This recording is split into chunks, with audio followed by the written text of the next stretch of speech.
Picture last year release होने वाली थी। पता नहीं ये इतना रिलीज़ को इतना टाइम क्यों लगा। मस्ट बी सम प्रोड्यूसर्स या makers thing, but finally release हो रही है 15 जुलाई को।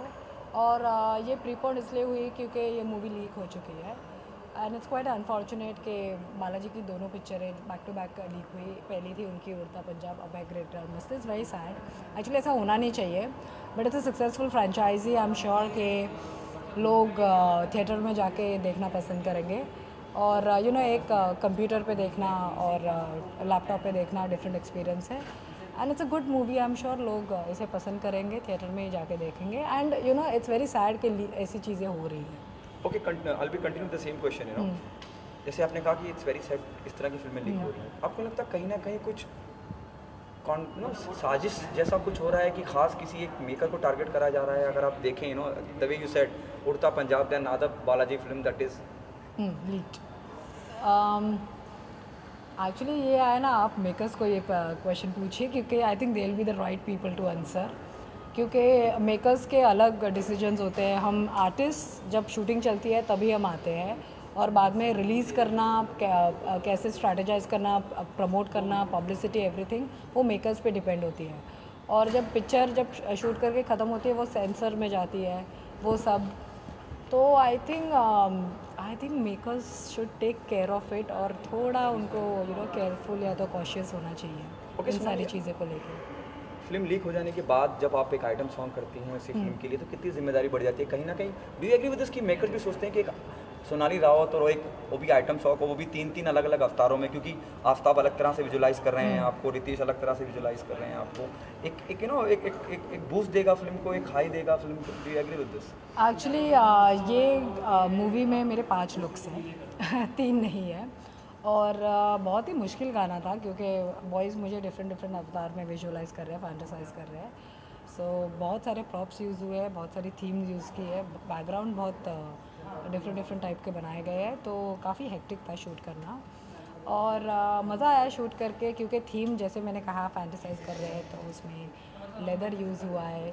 रितेश मुझे साड़ी में विजुअलाइज कर रहा है, विवेक मुझे लेदर में जैसे मैंने हॉट पैंट्स पहने हैं उसमें विजुअलाइज कर रहा है। आफ्ताब जो है एज अ प्रिंसेस मैं कैसी हूँ उसमें विजुअलाइज कर रहा है। फिर वो तीनों लड़के मुझे बारिश में भीगते हुए विजुअलाइज कर रहे हैं। फिर मैं रोडियो पे हूँ जहाँ पे मैं बुल पे बैठी हूँ और वो रोडियो चलाते हैं, वो एक कॉन्सेप्ट है। और तीनों लड़के मेरे ऊपर शैम्पेन स्प्लैश कर रहे हैं। How cool is that? So काफ़ी हेक्टिक था एक्चुअली शूटिंग करना क्योंकि 4 दिन का रिहर्सल था और 4 दिन शूटिंग था। तो काफ़ी सारी चीज़ें थी जो हमने कवर अप करनी। ओके, किसी को रिझाना चाहे इंडस्ट्री में तो किसे रिझाना चाहेंगे? मैं किसी को रिझाना नहीं चाहूँगी। I think I am quite capable enough. I don't want to do all that. Okay, अगर मेरे में वो बात है तो वो खुद भी लोग समझ जाएंगे। ओके, आप बीच में आपने कंप्लेंट भी की थी इंस्टाग्राम को लेके, उसके बारे में कुछ कहना चाहें? एक्चुअली जब मैं बिग बॉस से बाहर निकली थी मेरे इतने फेक आईडीज़ बने थे और उसमें मेरी काफ़ी चीज़ें जैसे फैंस ने, जैसे मैं एक आईडी बनाती थी वही सेम आईडी पे 10 अकाउंट्स खुलते थे। तो actually it's good to have fans, but fans अगर सिर दर्द कर हो जाए तो दैट इज़ अनडाउटली वो मूवी बनी थी फैन।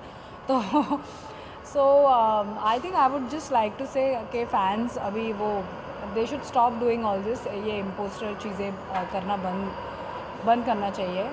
और आई थिंक वो अकाउंट अभी भी शुरू है, मैंने तो भी बंद करने की कोशिश की, बट स्टिल वो आई थिंक सोशल मीडिया पे आपका कंट्रोल नहीं है।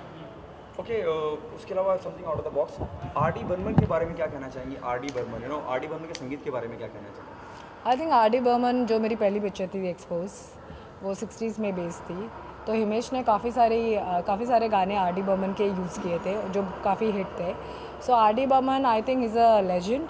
और उनकी जो म्यूज़िक थी और वो जो डिस्को एंड काफ़ी कैची था। और I think all this you know Helen के जितने भी गाने हैं जो मैं अभी भी सुनती हूँ, मतलब at this era, at this age also, I think R D Burman is too good and I love him.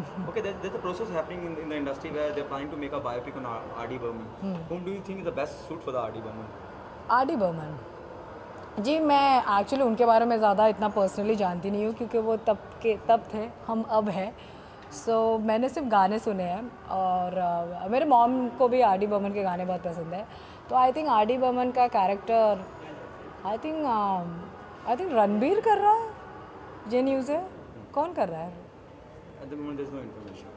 ये, लेकिन ऐसी बायोपिक बन रही है Yeah, it is there in the process. Late R D Burman. Yes. I think सबसे बड़े fan तो हिमेश रेशमिया ही है उनको करना चाहिए। क्योंकि मैंने खुद देखा है कि वो उनके गाने काफ़ी रिवैम करते हैं, तो हिमेश या तो फिर आई थिंक विद कोई म्यूज़िक से music. 2 days before, I had spoken to Irfan Khan. He said Amir Khan is the best choice for art playing art. I think Aamir Khan ji क्या क्या करेंगे, कितना है अभी। I think let's give chances to other actors also. एक ही only the Khans and only the Kapoors, why not. I think खुद इरफान खान ही कर ले, आई थिंक वो भी अच्छी चॉइस है। Okay, the last question to you. Given a choice, किसके साथ काम करना चाहेंगी, रणबीर कपूर और रणवीर सिंह? और what's your project in the pipeline? I think मैंने दोनों के साथ काम कर लिया ऑलरेडी। मैंने as a solo. मैं दोनों के साथ काम करना पसंद करूँगी, क्योंकि दोनों बहुत ही टैलेंटेड एक्टर्स हैं and they are wonderful people, और मैंने दोनों के साथ ऑलरेडी काम किया है। So I would like to work with both of them. I think both are young, both are talented, so why not. Thank you so much. I just Thank my channel you. ID. Hi, this is Sonali Raut. You're watching Houseful Action. Hi, this is Sonali Raut and you're watching Houseful Action. Thank you so much. Thank you so much. Yeah. हो वापस से कर रही Yes.